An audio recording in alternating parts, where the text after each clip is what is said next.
In today's episode of the podcast, we're carrying on the conversation that we started a couple of weeks ago with Rory Spence, benchmarking expert from the Wow Company. Now, in the last episode, we talked all things pricing, so go back and listen to that episode if you missed it. There'll be a link in the show notes. And today we are talking about regional differences in agencies, because there will be many listeners who listen to this from London or another big city, but there will also be many who listen to this from more regional locations. And big city or regional have their advantages or disadvantages and present opportunities and challenges around recruitment, pricing, and winning work. So that's what we're talking about today. Accelerate your agency's profitable growth with tools, tips, and value-added interviews with your host, agency owner and coach, Rob DaCosta.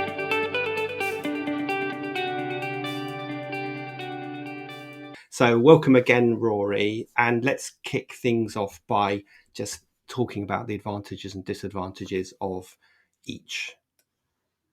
Yeah, perfect. Yeah, thanks so much, Rob. Thanks for having me on again.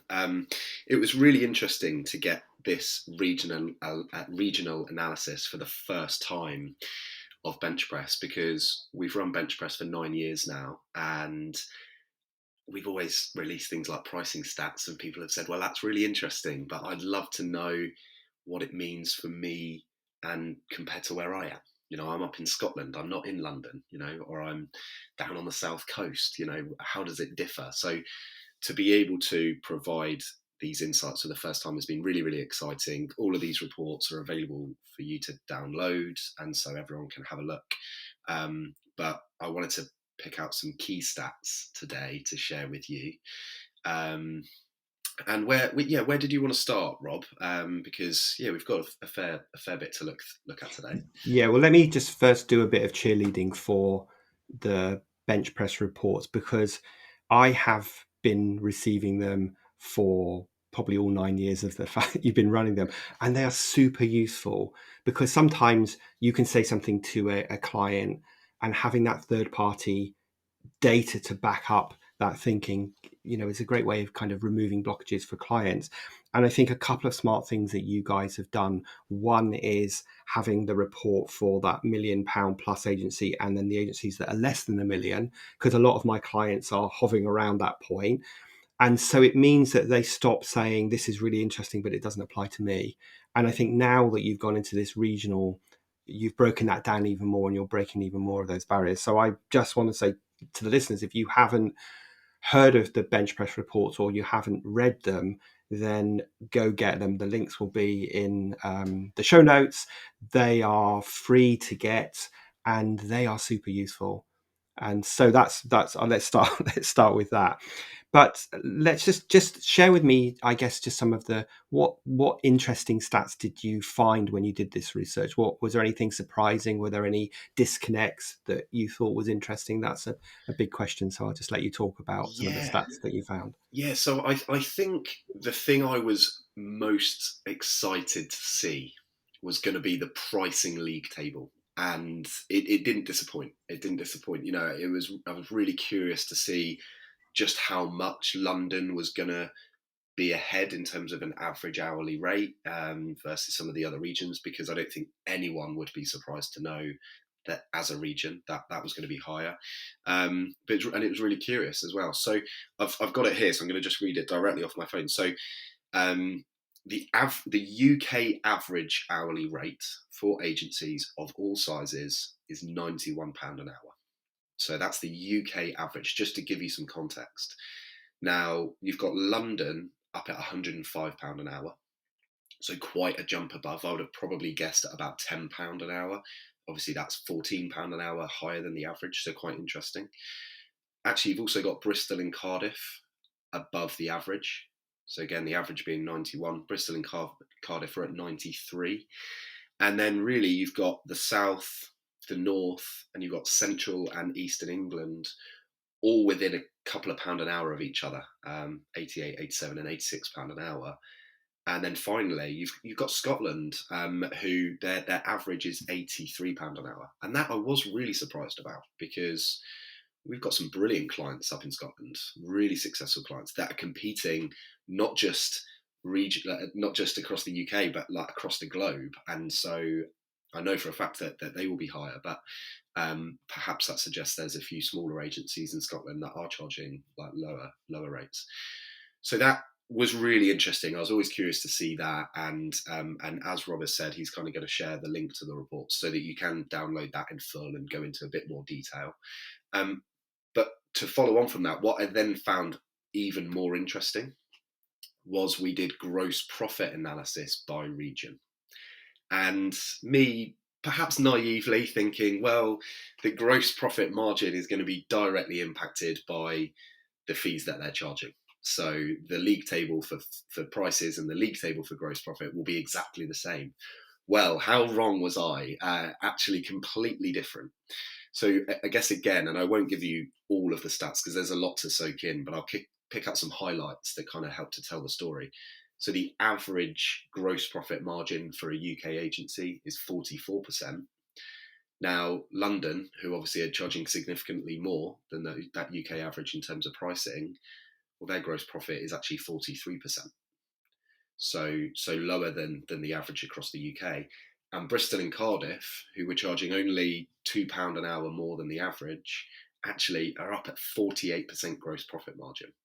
So like really, really strong performance there. So just shows that there's a 5% gap in the kind of gross profit margin between Bristol and Cardiff agencies and London agencies, even though they're charging so much more. Now, of course, some of you will say, well, you would expect that salaries are going to be higher in London, costs are going to be higher, but actually I still think it's really fascinating. So it shows that you might be a London agency thinking, oh yeah, well, we are charging more, we're charging more than the average, but are you charging enough? You could argue that actually these Bristol and Cardiff agencies are maybe better at pricing because their gross profit is higher. I think another thing to pick out there, Scotland, although charging the lowest amount by a fair chunk in terms of their pricing, well, actually they're bang on the UK average of 44% gross profit.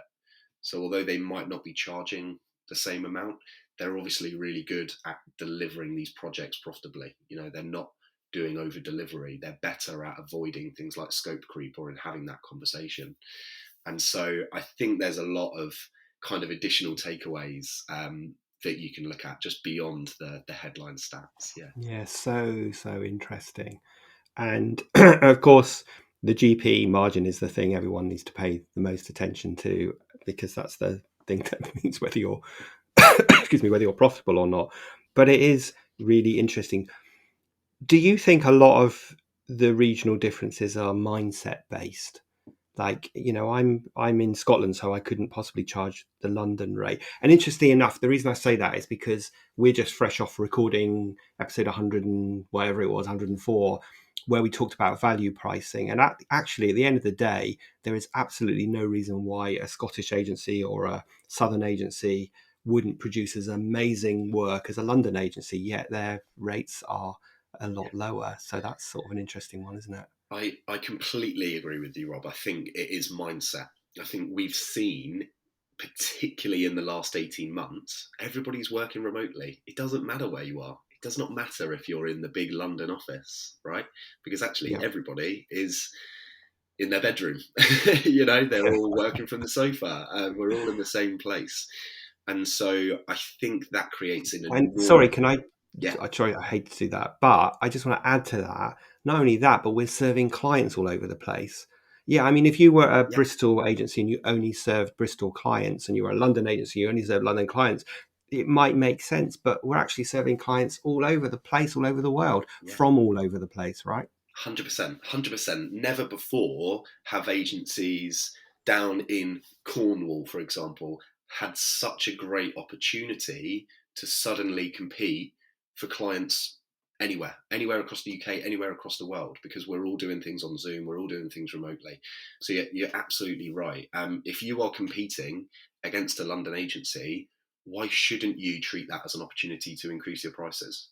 Because you're still going to come in lower than actually where those London agencies are. And the justification of costs, well, kind of goes out the window. Like I said, when we're all working from home, when we're all doing things remotely, we're servicing that client remotely, potentially not getting face to face with any clients at the moment. So a massive opportunity there, 100%. Yeah, and that old adage of like, well, if I'm hiring a London agency, I expect the fees to be higher because of their costs are higher.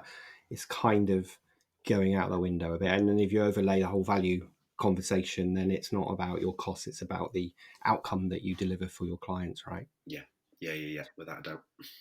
So, what other interesting stats did you have to share from the Yeah, report? well, it's interesting you just mentioned around London agencies having higher costs because things like offices are going to cost more. Well, that was one of the questions that we asked.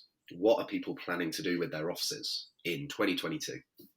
Was basically how we positioned it. And so, because it's something that's on a lot of people's minds. I don't know about you, Rob. I regularly have people coming to me saying, "What are you guys doing? Are you going back? Are you going back part time, full time? Are you keeping your office?"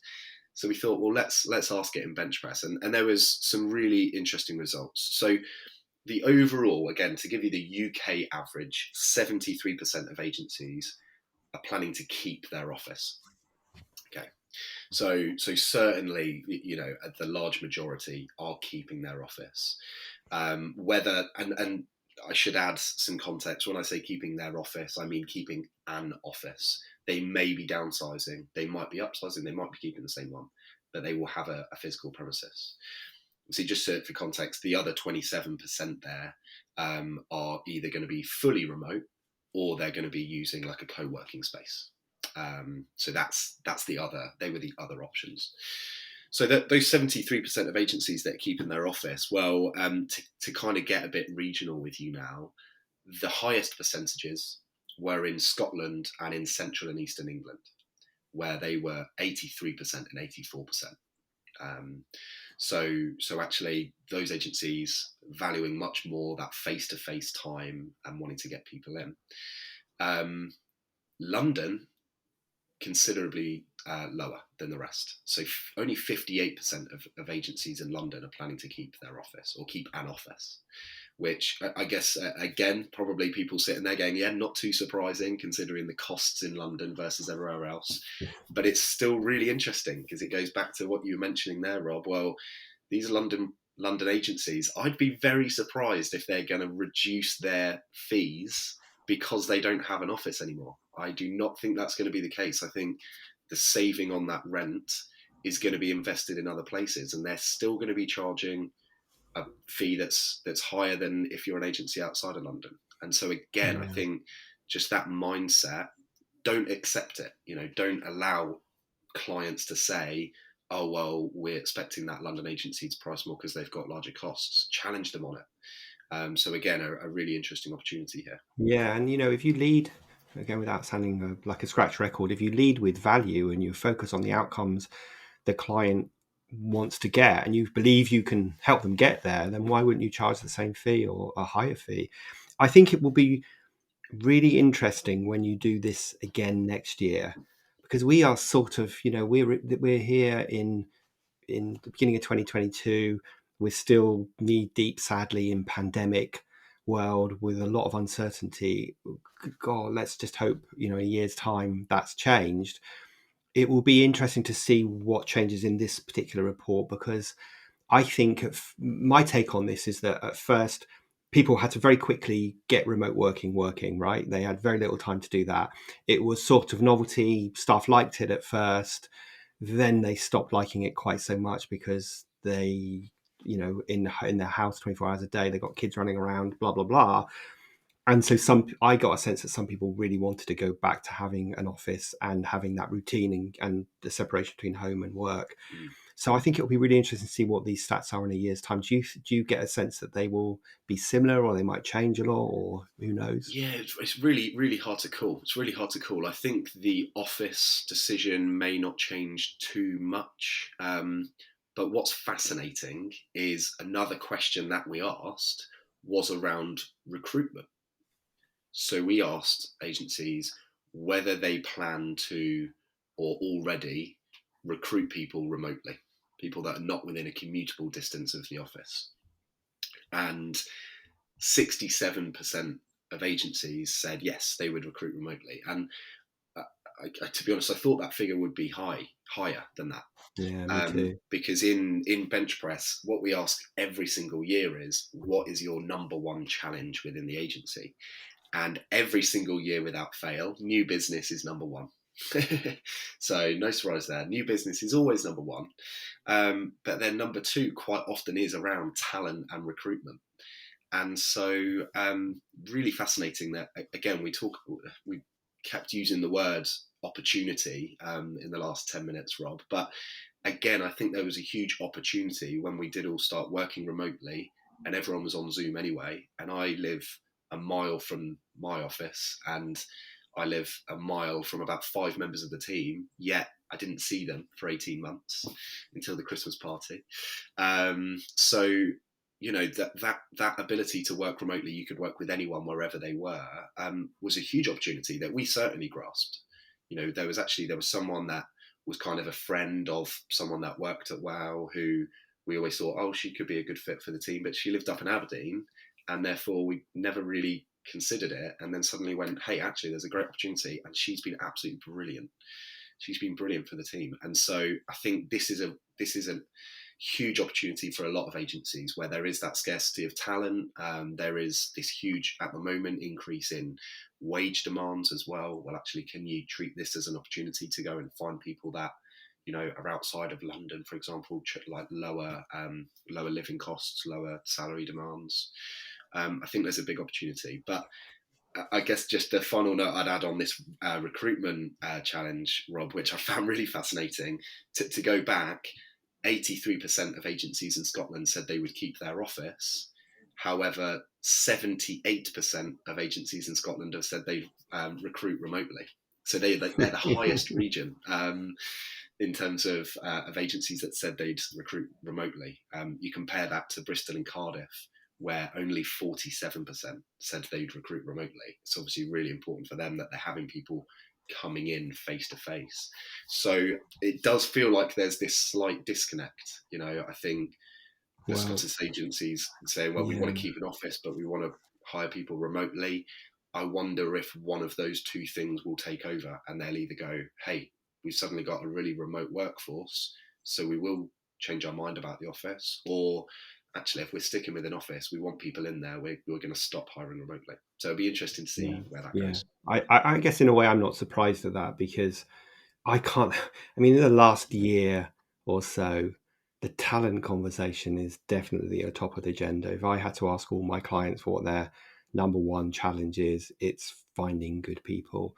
And, and I talk a lot about building a self-running agency and work typically with sort of sub-1 million-pound agencies. The biggest issue is that they need to get really a strong leadership team beneath them, and they can't do that. And so I think finding good people is such a challenge at the moment. And if you find someone in Scotland when you're based in London, then you need to snap them up. I've got a client in a similar position there in Guildford, and they have one of their account managers is based in Glasgow, and he's never met the team, and he works, really well from there. But that does raise another question, which I don't know whether it was in your report, but I don't even know how you'd phrase this question. But there is a big cultural implication with remote workers, and how you make people feel part of a team, and how you get people embedded in your agency's culture. So have you got any thoughts on that, or did you ask any questions around that? Yeah, it's really interesting that you've mentioned that, because well, at the point that this podcast goes live in January, our 2022 bench press survey will be live at that point, which you can go to by going to wowco.uk/bench press. And that survey is live to take part in. I'm sure you'll be able to share the link, Rob, as well. Yeah, and I'd encourage everybody to take part in it, because you want to put your 2 pence in, but you also want to find out how you compare to everybody else. Exactly right. Yeah, exactly right. So by taking part, you will get an invite to the launch event, but you will also be the first to receive those reports. So there's plenty of reasons to take part. But Rob, to go back to your point, you were asking about culture. Well, what we're going to do next year for our 2022 bench press, we're actually going to have 3 reports that are going to be released over the course of the year. The first of those is sort of financials and KPIs. So we will go back to things like this gross profit target, directors' earnings, and some elements around that. One of the reports is going to be around new business and client work. Where do you win your new business? What's the most successful lead tool? How much time are you spending on it, etc. But one of those reports is going to be on people and culture, because it is so on people's minds. Exactly why you asked it, Rob. A lot of people are thinking about this now. Actually, not only on a recruitment side of things, where do you get talent? And actually, like, how are you doing? How are you managing the recruitment side of things? But also, like, the culture. How are you building a culture whilst working remotely? How are you ensuring people are staying in touch, staying motivated? How can you check in on the team? It's much harder when you're face to face with people in an office. Actually, you can tell pretty quickly whether someone's having a bit of a down day or something's up.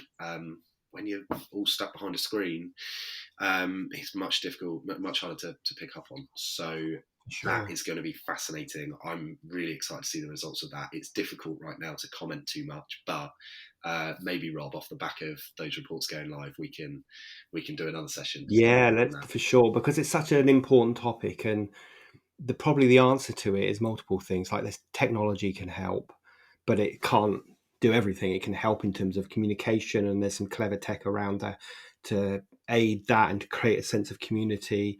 But it's other things as well, and so and I have no idea. I don't know the answer to it. I've actually really enjoyed the remote working because it's made me super efficient. Whereas I used to spend 2 hours on a train going into London for a 2-hour client meeting, now I don't spend any time doing it. So I'm off to Maidenhead on Friday, actually. I do some face-to-face meetings, but I want to keep it this way. So it Yeah, works for me, but it doesn't work for everybody. And I've had a few clients where I've been working with their team, and they're sitting on their bed in their bedroom because there's nowhere else to go in their house, and that isn't a sort of a sustainable yeah, long-term thing. What I've seen, which I think kind of agrees with your findings, is that a lot of my clients have got rid of their old office or downsized their old office, and they've got an office space that their team can book into when they want to, and they also have set times or days of the month where everyone comes together for their team meetings. So that sort of blended yeah, approach yeah. seems to be working well. I And it agree. will be interesting to see the report, because we don't have a crystal ball of even the next few weeks, let alone the next year, of what's going to happen. And Yeah, what, when we come out of the crazy world that we're in, where will the pendulum stop? What have we learned that's been good for us? yeah, But, and I think recruitment, it's funny, I started this business in 2007 at the height of the financial crash, and recruitment was tough then, and it seems to me that it's never gone away, but in the last year it's been tougher than ever. It's just, I don't know whether because people have kept their heads down and not changed jobs, or what. And that's resulted, and this is a bit of a sidetrack conversation, so I hope you don't mind me going there with this, but mm, that's resulted in people being creative about how they staff up.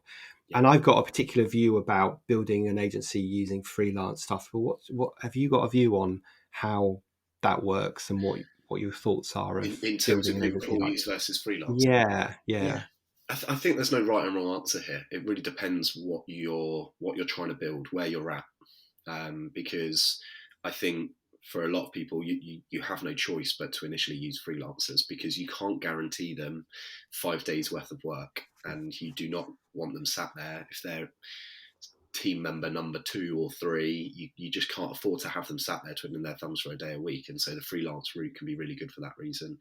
But equally, like, having ambassadors for your brand, people that are really aligned with what your beliefs are as a business and really passionate about what you do, you can't replicate that. And I think you will struggle. I'm not saying it's impossible, but you're going to struggle to get freelancers that are on board in that sense. And so I think going down the recruitment route for that reason can be brilliant. You can build over the years absolute ambassadors for your brand. And of course, to go down a slightly geekier route, IR35 is going to be coming into play soon enough, which, if you're not familiar with this, if you've got full-time freelancers, please go and chat to your accountant about IR35. I was going to say give it a Google, but there's all sorts of terrible advice on Google. So please chat to an expert about IR35. But it's going to limit the amount agencies can have those full-time freelancers. I think we might Yeah. see a little increase in kind of recruitment of staff from that sense. So so basically, our IR35 sort of, in the government's view, says you're employing someone if they work for you full time, even if they're a freelancer. So, Yeah. or if you're their only client or whatever. So that's definitely something to be mindful of. Listen, I sprung that question on you, and I'm super glad you answered it the way you did, because I have a really strong view on this, and sometimes my clients don't agree with me on it, but I believe building an agency using freelancers is a bit like building a business on, or building a house on quicksand, because they have a different agenda to you. They will never be your brand ambassador. They'll have their own plans for their own freelance business, and of course, ultimately, they cost you more money than hiring an equivalent in-house person. So I believe absolutely, as you start if you go from being a freelancer yourself to growing an agency, you're going to use freelancers to start with. You just need to keep a really strong eye on your costs, and when your cost of outsourcing becomes higher than employing someone, that should be your trigger to Yeah. bring them in. And I think the other time for having freelancers are when you've got capacity issues, and also when you need specialist skills that you don't have in-house, or you don't want to have in-house. Yeah. So those are, for me, the only times that you And would do that. and what I would add as well, we're talking about scarcity of talent. It's clearly a problem in the industry. I believe that we all have a part to play in that, right? We all have a role to play in adding that talent into the sector, right? And in actually bringing the next generation of creatives and developers and technicals like through. I think to give Beamer a shout out, they do Digital Day every year, which is brilliant. It's encouraging. It's going into schools and encouraging kids to take part in almost like pitch processes and getting them engaged in digital. And if you are a Beamer member, then hopefully you already know about that and you can get involved. If you're not, though, there's definitely a role you can play in that. And I'd also add, the government introduced the Kickstarter campaign, which obviously means you're getting funding for taking on apprentices. And don't get me wrong, I'm not suggesting everybody, some people can't afford to go away and take someone on who they then need to train up. You need someone that can hit the ground running. But if you're in a position to do that, I'm certainly not complaining. I'm a success, claiming I'm a success story here. But I started WoW as an apprentice 8 years ago, and still at WoW today, and absolutely love it. And that was because of the Wow. time they dedicated to looking after me and training me up, and all of the trust that they've given me. And if you cut me open, I would be WoW through and through now. So I would definitely encourage you to consider that. The Kickstarter campaign is brilliant. Yeah, well, I'll put links to both Beamer and that in the show notes, because one of the advantages of hiring someone like you as a grad and then training them up is that you get them into your way of thinking, and you can't build your agency entirely on that, but that's certainly a strategy that a lot of people have found more successful, because they retain their staff longer, and their staff live and breathe their Yeah. brand and the way they deliver, whereas you hire someone else in and they've got their own agenda. So that is really, really great. And it made me smile when you said that, because it leads me on to my final question, which isn't going to be too hard for you, but with someone old and grey like me, it is a bit harder. But I ask all my guests this, which is, if you could go back in time and give your younger self, which is only 8 years ago, just starting out in the agency world, one piece of advice, what would it be? Yeah, it's an interesting question. I always enjoy listening to people's answers to this when I'm listening to the podcast in the gym. So I had thought about this, and I think that, honestly, my advice would be look after yourself, right? Look after yourself personally, because I have certainly seen, particularly during the roller coaster of sales, there are some down times which are really tough. There's some up times that are really great. However, you need to just throw out all of it.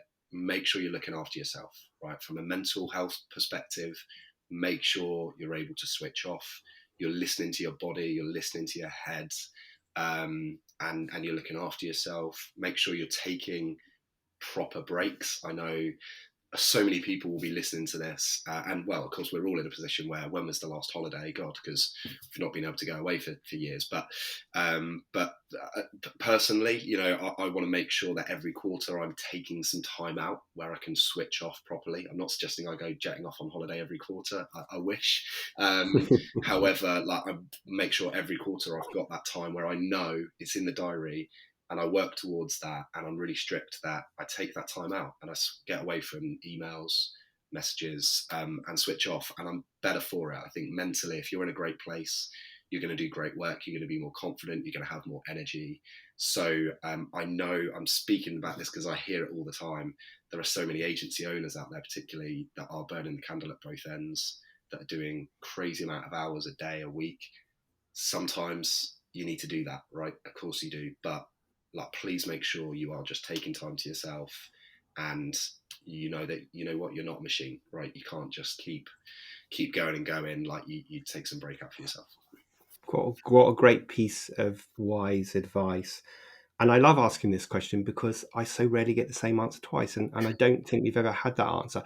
But if the listeners want to go back to episode 100, then that was an episode that took us forever to put together, because basically we've taken all of the pieces of advice and put them into one episode.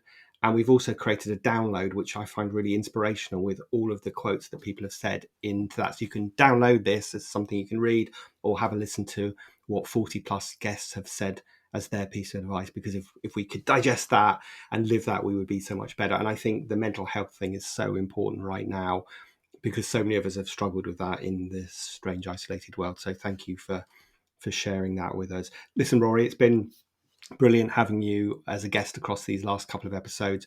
I will make sure I include all of the links to the bench press report, as well as links for people to connect with you, and obviously the WOW agency as well. So I just want to say a huge thank you for joining us today on this episode of the podcast. Thank you, Rob. It's been a lot of fun this morning. Thanks for having me on, and take care.